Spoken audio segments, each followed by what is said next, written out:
क्या सच में भूत होते हैं? क्या आपने भूत देखे हैं? समाधान: भूत तो नहीं, हमने देव जरूर देखे हैं।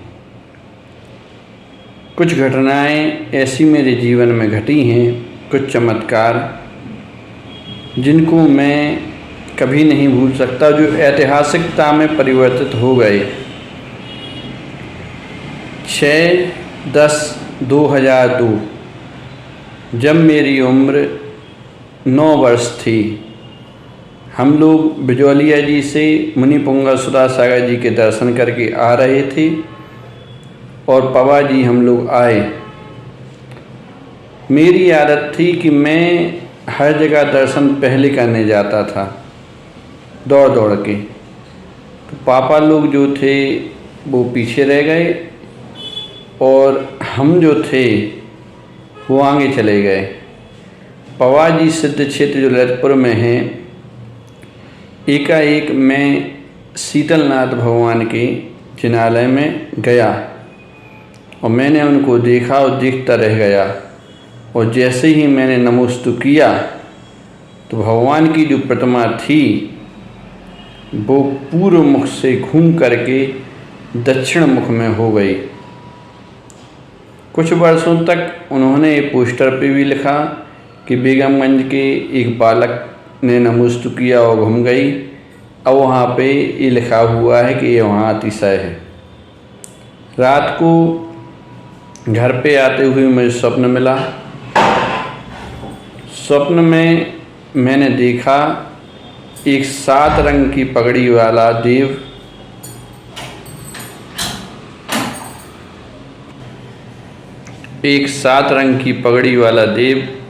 मुझसे कहता है कि आप मेरे पैर पढ़ो। मैं पैर तो सिर्फ देव सास गुरु के पढ़ता हूँ, आपके नहीं पढ़ सकता। तो वह खुश होकर कहता है, जय जिनेंद्र देव की, मैं सदैव आपके साथ रहूँगा। और वह चला जाता है। फिर दूसरी घटना, जब मैं सुधा सागर महाराज के पास गया विधान लेकर के, तो उन्होंने कोटा में मुझसे कहा कि तुम मेरे अंगूठे की वही आवृत्ति करो। मैं ऊपर करने लगा तो नहीं, अंगूठे की करो। मैंने अंगूठे की तो बोलने लगे हो जाएगा काम। फिर मैं अपने इष्ट देव सांगनेर वाले बाबा के यहाँ गया। अभिषेक करने के पश्चात क्या पता मुझे क्या हुआ, और मैंने जा कर के सांगनेर वाले बाबा के चरण छू लिए। और छूने के पश्चात मैं बाहर निकल के बेदी से 10 फीट दूर जाके खड़ा हो गया। पूरा शरीर लाल हो गया था, पूरी आंखें लाल थीं। अध्यक्ष ने कहा इसने रोके रोके पे भगवान छू लिए। तो मंत्री जी ने जब देखा तो मंत्री जी ने कहा उनसे कुछ मत कहिए, उन्होंने चरण नहीं छुए, चरण छुआए हैं। उस समय मैंने वेदन किया कि मेरे अंदर में कोई ऐसी शक्ति प्रवेश की है जिसने वो चरण छुआए। उसके बाद सब लोग मुनिश्री के पास गए। मुनिश्री ने नियम बना दिया कि सांगनेर में जो शांति धारा की बोली लेगा वो मूलनायक भगवान के चरण छुएगा। फिर तीसरी घटना अब्दुल्लागंज में हुई। मैं प्रवचन करने गया था तो एक जगह भोजन करने गया, व्रत करने। मुझे पता नहीं था व्रत कैसे किए जाते हैं, तो मैं बोल बोल के व्रत कर रहा था। तो एक व्यक्ति ने कहा कि ये ढोंग क्यों कर रहे हो। मैंने कहा ढोंग कैसा। कहने लगे देखो भैया जी मौन हैं और सब मौन हैं और आप बोल के ले रहे हो।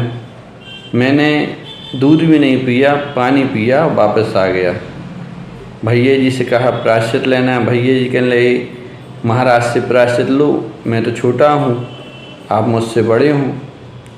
तो जाके मैं थोड़ा सा सोया तो एक आवाज़ आई, जाओ पारसनाथ से प्रायश्चित लो, जाओ। और मैं बड़े बाबा के यहाँ गया और मेरी आँखों में आंसू थे और मैंने नमोकार मंत्र पढ़ा और उसके बाद पार्श्वनाथ मंत्र पढ़ा, ओम ह्रीम ह्राम ह्रूम हेम पाश प्रभु नमो नमः, और जाके साष्टांग नमोस्तु किया और देखा भगवान का छत्र घूमने लगा, चमर घूमने लगा। देवों ने भगवान का अभिषेक कर दिया। तो ये इतने अतिशय हुए।